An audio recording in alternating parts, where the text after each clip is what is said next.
President and CEO of Productive.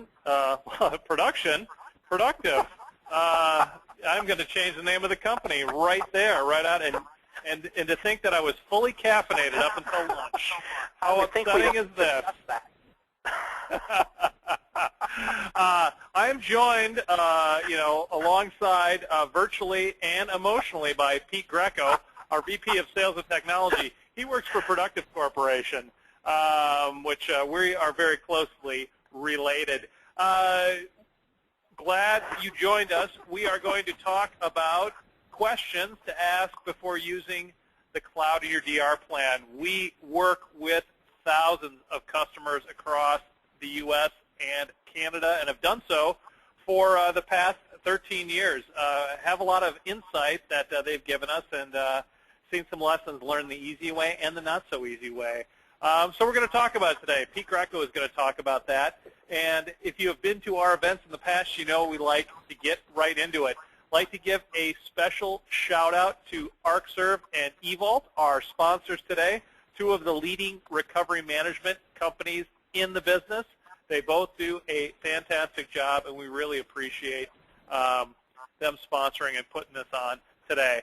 So with that, let's get into it. Here is the agenda. We will meet Productive in 1 minute. Then I will hand the microphone over to Pete Greco, who's going to talk a little bit about where to start, what to be thinking about. Please utilize that chat feature for questions along the way. Don't just wait for Q&A at the end.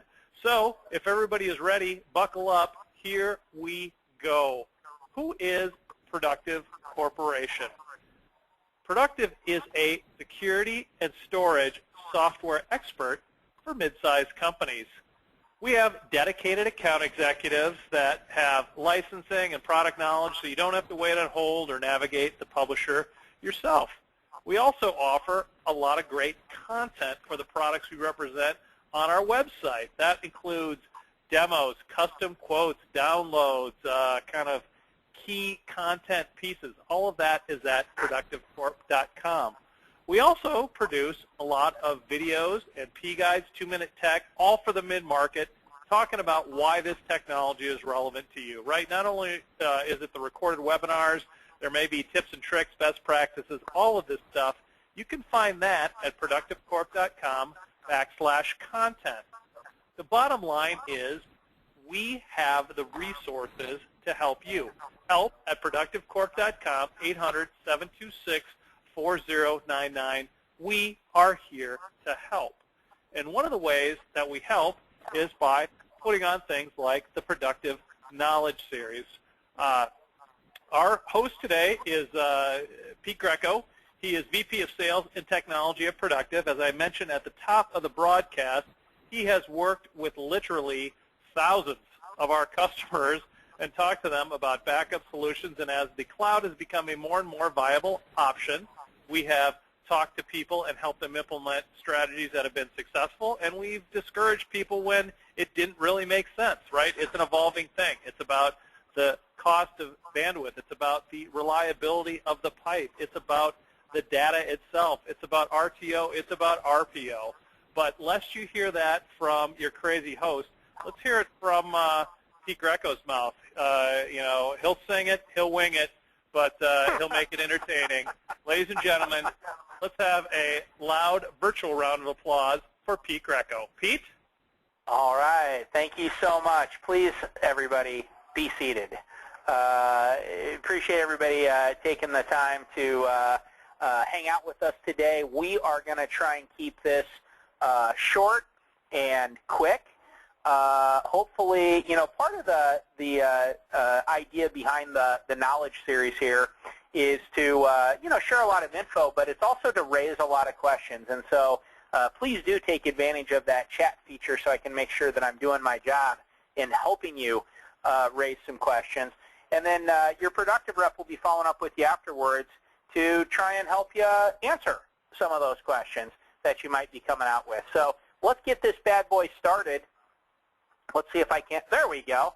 So in the beginning, right, and maybe I'm going back a little too far. Maybe I should say in the beginning of my career around information technology, right, the standard, and we still see tons of folks doing this today, going straight from the source to tape, right? And some of the headaches in the old days was writing one tape at a time, and as data started growing, we started having to look at you know, devices that could change the tape for us, devices that could write multiple tapes at a time and manage those tape libraries, and then really trying to stay on top of what's my oldest tape that I'm going to recycle, how do I know when these tapes are good, when they're not good, so on and so forth, and really in an effort to be able to get to a faster recovery time, right, we started talking about disk-to-tape. And pretty revolutionary at the time. This is starting to become very commonplace, though we still talk to a lot of folks who are really straight from that source to tape. The benefit of going to this intermediary stage, if you're not doing it already, right, is multiples. So a couple of easy ones. A lot of products are going to allow you to deduplicate those backups on this intermediary disk here, right? So what's that mean? Well, I'm going to be able to keep more backups locally for rapid recovery, right? And when you're restoring an entire machine, obviously speed is of the essence, right? But when you're just recovering a file or a folder, or a mailbox or an individual mail message or whatever that data set is, the ability to find it on the disk versus on the tape is going to be a huge time differential, right, for speediness.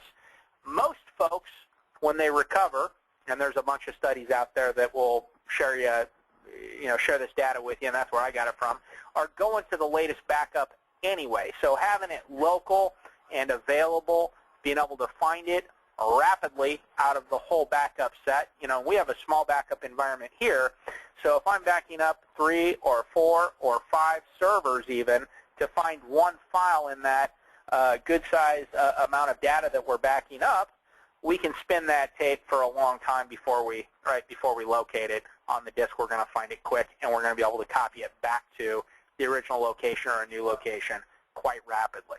So this is where a lot of folks are at today. Not everybody, and then some folks obviously are taking it to the next level. And now we're starting to integrate cloud and alternate locations, or what I like to call private cloud. And I talk to a lot of customers using that term, and a lot of folks who are doing it really know what I'm talking about.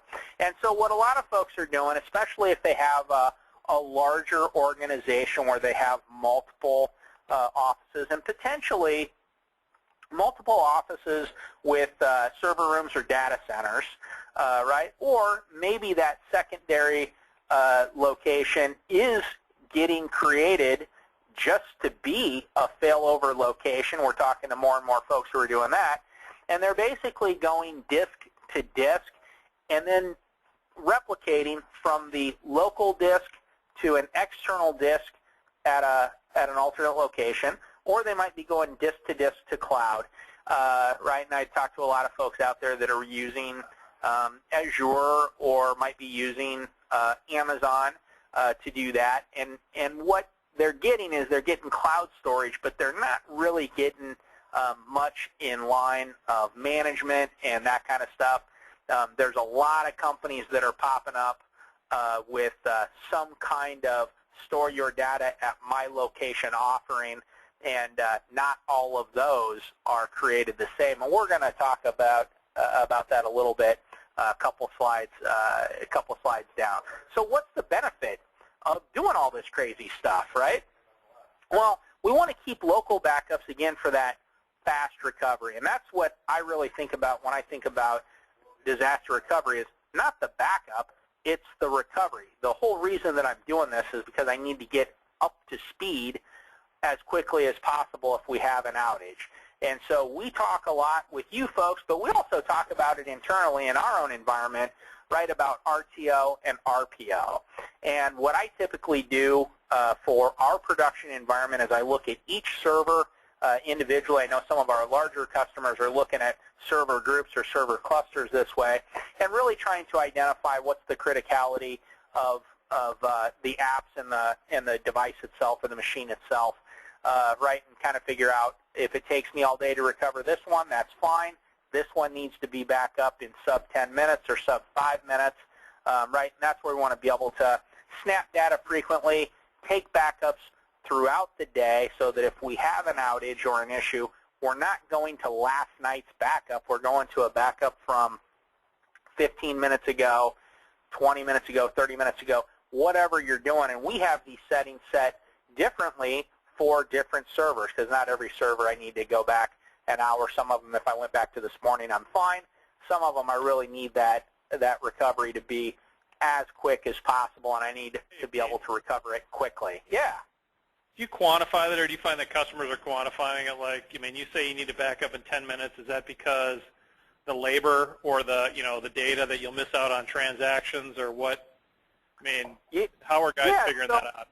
There are a couple different answers to that, Todd, but in general, the main thing that guys are doing is really figuring out what's my cost of downtime. So if, and here's just an easy example. You're doing e-commerce. If that site is down for longer than a second, people are going to go someplace else. When they add that to the cart or they press pay or whatever, that needs to be right on, or you're going to miss that deal. Now, not everything's that, right? And so for us, email is quite important, as you already know. And for a lot of our customers, we don't hear too many people say that we can be without email for too long. And so a couple different options there, right? We can talk about a highly available solution where we're able to go live with a hot spare, as I like to call it. So it's replicated up to the second, ready to take over the environment in case the production machine goes down. And that's at a certain price point. And when you're talking about U.S. Bank and Wells Fargo and these guys, this very much fits within their budget. And you don't have to be that large for this to make sense for you. And this is something that we can help you figure out, right? But you start getting into an organization the size of Productive, and we don't quite need that up to the second, but we do need to get it back up within a few minutes. And so what we're doing is creating basically a virtual standby machine. So it's offline. It's not already on, but it's getting replicated to and it's getting updated.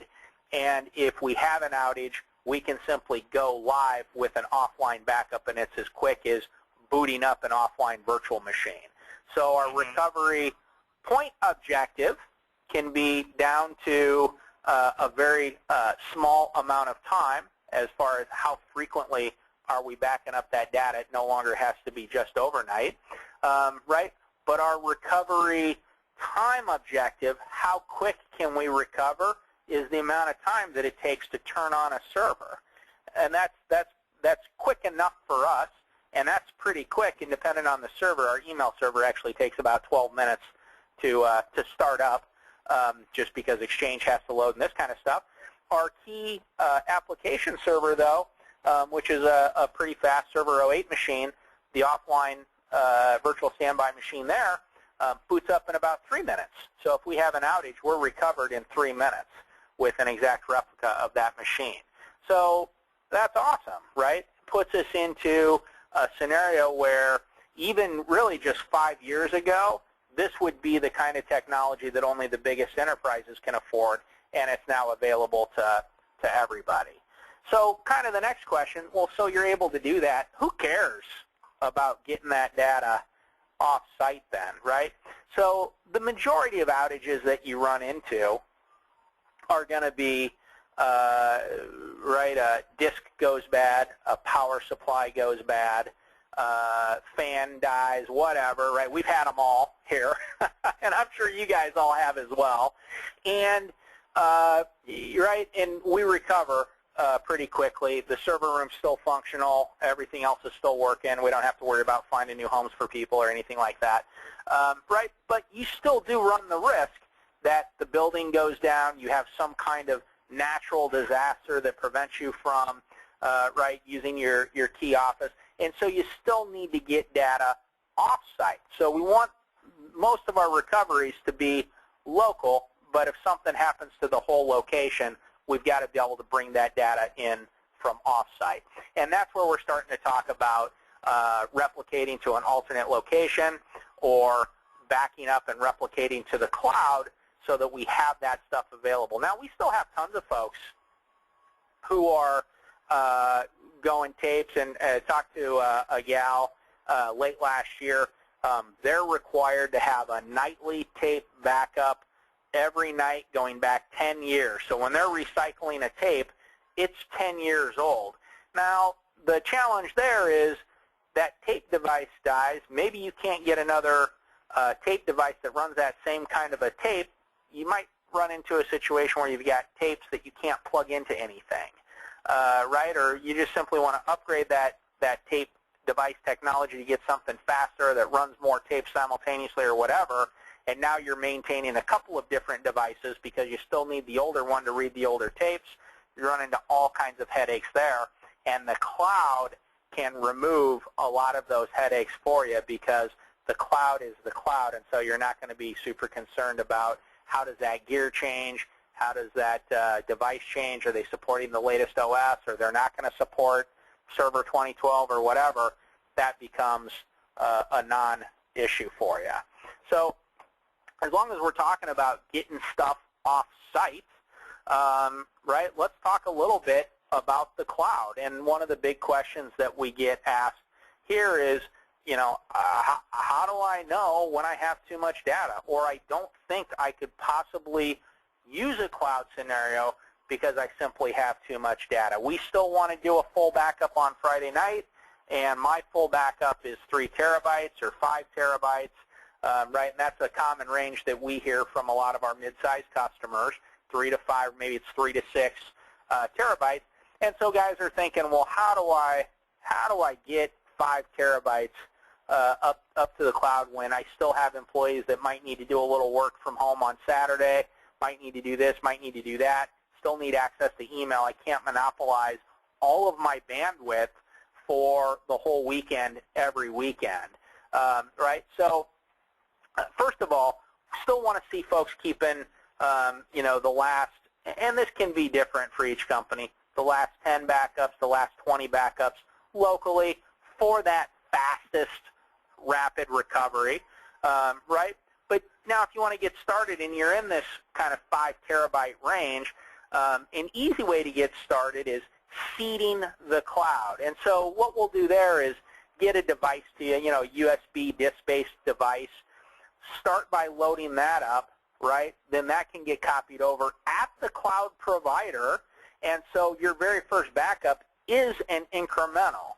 And with the modern technologies, we kind of got to change our thinking a little bit. We're actually now getting into a situation where doing the Friday night full and then incremental, incremental, incremental, incremental, Friday night full, incremental, and so on and so forth, right? That's kind of the old school way of doing it, and it's not required with the modern technology where we can really do infinite incrementals. And part of this is really just technology has progressed in a way where the dependencies and the master backup files just don't work the way that they used to have to work, right? So now we can do infinite incrementals, and we can do things like recreate or synthesize a full backup from multiple incrementals. So we don't have to have, you know, you think about doing this for 3 years. Am I going to end up with 10,000 dependencies? No, not at all. We can still synthesize those fulls, and we can do a couple of different things as far as how we treat near-term and long-term storage and treat those things differently. Go ahead, Todd. So that, right, so you have that backup, right? You have that full backup up there, which obviously, right, that's big, and then you're just, all you're really going to the cloud is that incremental, right? That gets added and synthesized in. But Yep. Then what about what if you had to bring the full thing back? I mean, am I skipping ahead, or am I stealing some of your thunder? No, not at all, not at all. Great question. So, yeah, because, again, you know, a lot of times you're just recovering a file or a folder, and if you're doing that, you need to go off-site. So again, most of the time, 98% of the time, you're going to recover from your local backup, right, from that disk. So that data might also be in the cloud, but you still have it locally. That whole site goes down, right? We have to go to the cloud now, or would be the scenario there. And so there, what we're going to be able to do is a couple of different things. First of all, if you still just need the data, that's not going to make any difference at all. You're just going to get the data set. If you need the whole server, that's where we can basically do the reverse seed, and you can get that image onto a removable device, overnighted to you, and you're going back locally. And so if we're talking about a terabyte or a couple of terabytes, right, that's what you're going to want to do. If you're talking about, a server, so for our email server, if we needed to pull the whole image down from the cloud, we're talking about 60 gigs. We could pull that down overnight. We could get it down quicker than what we could get the device sent to us. And so that gives us the value of doing that. Now, if you have a huge amount of data and even your incremental, and we do have some of these customers as well where that incremental backup is 3 terabytes.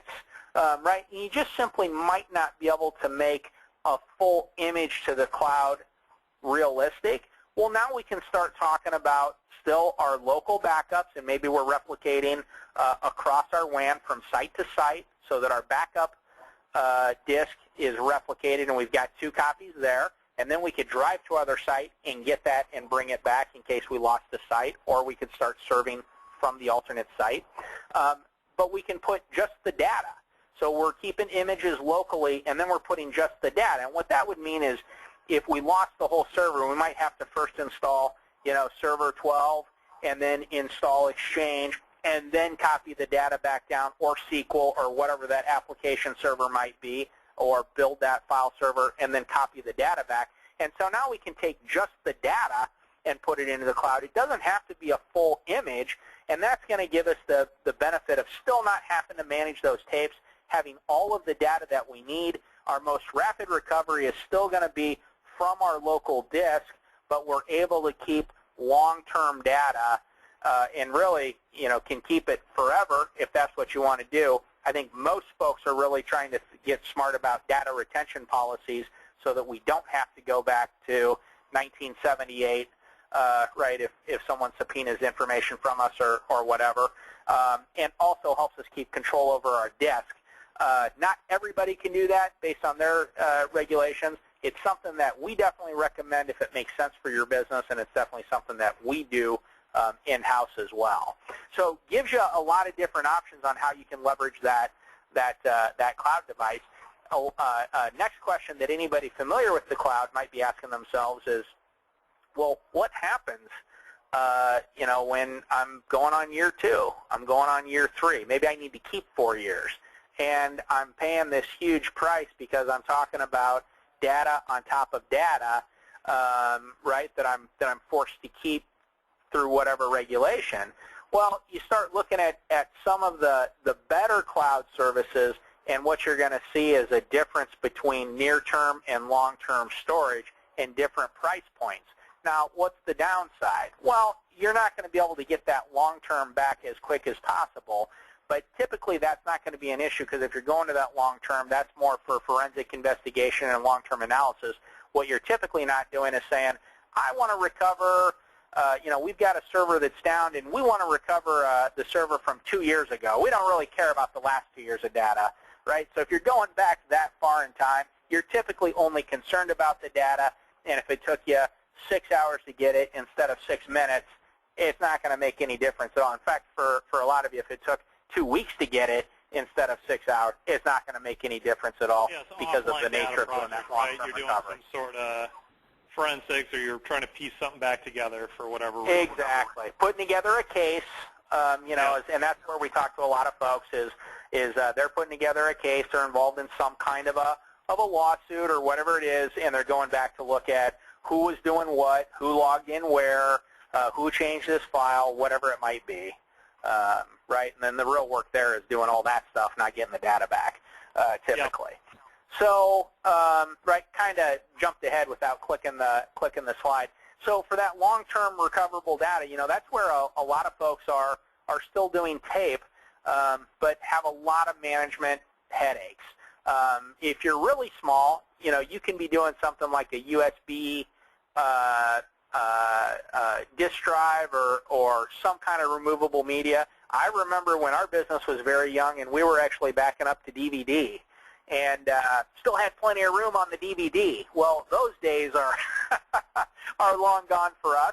But if you're a budding new business, that might still be something that you want to be able to do. But even for those folks, the cloud alternative, very easy to manage. And when you compare the cost of cloud versus tape, especially if you're including the cost of managing that tape storage. And a couple issues there. Talked to a lot of folks that are just someone's taking that tape home. Talked to one company where whoever pulled it was the one who took it home, but then they could never figure out who's got the latest tape. They had 4 different guys with tapes at home. Not a great way to manage it. Yeah, not a great way to manage it. And maybe 3 of those guys are super responsible, and one of the guys is using it as a coaster, or he leaves it on the dash of his car in the sun, or, I mean, I can tell you 100 things that we've heard that have led to headaches with Or his kid tape. needed to drive to back up his music, or he wanted to save all his episodes of Doctor Who and then took the backup drive and reformatted it. He needed it, yeah, exactly. Yep. And you can get on board with if you live in in a populous area, you can get on board with somebody like an Iron Mountain who will help manage that, and they'll store it in a secure location and great security, and it's a great service, but it's now adding to the cost of tape management. Whereas with the cloud service, you are going to be in more control, and you don't have to worry about data getting lost, finding the right tape. I brought the tape in from home. Oh, that was 3 tapes ago, actually, not the latest tape. Right? That's going to be a lot of the stuff that you don't have to worry about. So what are some points to ponder, right, when you're talking about going to the cloud? So I think these bullets are pretty clear, but I'll drill into them a little bit. Right? Security. Who is that cloud provider? How do you know you can trust them? Is your data encrypted?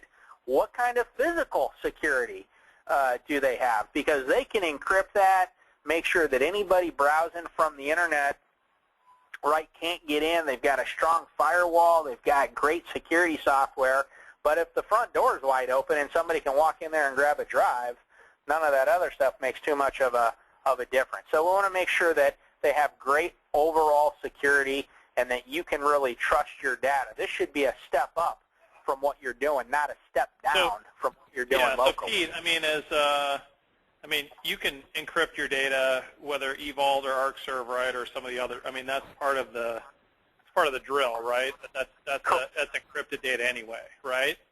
Correct. But some of these, if you're looking at a Dropbox, they're giving you the capability to just put data up there in the open. And there's just a ton of different services out there that maybe are reliable from an uptime standpoint. When you're starting to look at some of their data sheets and this kind of stuff, if the only thing that they're really talking about is uptime, well, that's something to be concerned about. And uptime is important, but it's only one of the things that you need to be thinking about, right? Secure data is the other thing to really be thinking about. Data transfer efficiency, right? We could throw up a server farm at Todd's house tonight, but he might not have the bandwidth to receive all your data. That ain't going to work. And I know he's got bars on the window, so it's safe over there. He's got, a pretty good lock on that front door. Back door's a little questionable, but good lock on that front door. So we got some security, but we don't have the throughput, right, to get it there. So that's going to be important. And as this company grows that you've chosen to do business with, and add more and more customers, are you guys all sharing the exact same bandwidth as when they got into business? That's not going to work. How do you keep your storage footprint under control? A lot of these services where they really make money is by giving you unlimited access to disk. And they're not going to say a thing. If you go from 1 gig to 1 petabyte, they're not going to say anything. They're just going to send you that 1 petabyte bill, and all of a sudden you're going to be bankrupt. So how do you have a good handle on making sure that you're not going over your budget? How are you going to make sure that you're actually getting rid of that old data and really being able to be in control of your cloud environment much the same way that you are of your local environment, right? And that is super important, and it can be very costly. And that's where there's some vendors out there that we've really shied away from, because kind of my attitude, and I think Todd was in total agreement of, this is really a program that allows guys to get into trouble with making it so easy to just get more and more data up there with no controls at all as far as keeping a governor on it, essentially. Yep. What's the procedure for getting your data back? It's got to be something that matches your requirements and your needs. And so that's a great question to ask, and there's lots of different folks doing it in different ways out there. And so we got to make sure that this is matching up to your SLA that's suitable for you, that it's giving you what you need. And that's something that your productive rep can really help you kind of figure out, what should I be looking for? What makes sense for my business? The one thing that we've learned from being in business for the last 14 years is, you talk to 3 guys that have, a Windows environment, they got 250 employees, they got 3 locations, using Exchange, standard, managing those environments totally differently, the data totally different, the business requirements, all this stuff completely different. And so that's something that really, there isn't just one document that tells you this is right for you. Let us help you identify that, right? And then what kind of resources does it take? Is it crashing the server every time it's copying something off, off to the cloud? That's not going to work. So it's got to be a good technology that's taking care of you. And we do our due diligence, right, investigating the folks that we're putting in front of you to make sure that they're good, solid technologies, that they have good, solid reputations, so that you feel like you got a good place to start with. So, right, like I said, there's not one right answer here. And one of the things that I've learned, and I've had tons of these conversations with folks, and when I was a little bit greener in this business, I'd always hear, well, this is the best practice, it's the only way to do it. And then I started learning from talking to you all, right? Well, why aren't you using this best practice? Oh, because that doesn't work because of these 3 things. And now that's the kind of stuff that I experience in managing the productive environment. Well, here's the best practice, and here's the reason why we're not using that. And if we put this in, this isn't going to work, and that's not going to work for us, right? So let us help you. That's what we're really here to do, help you identify what's a best practice for you. That's how I like to think about it, is there's best practices, and then what's the best practice for your business that helps you get to that next level. And that's our job, is to help you get down that path. And we really like to think about it as you guys and us forming a technology partnership to get to the next level. And it really, truly is what we're all about. So, all right. I've got nothing else to say. If we have any questions, maybe I'll come up with something to say in the form of an answer. Yeah, no, we like that. That's, that's how you do it in your own Jeopardy way. So fantastic stuff, Pete. I think you hit the nail on the head when you said, there's not, best practice isn't for everybody, but everybody can have better practices.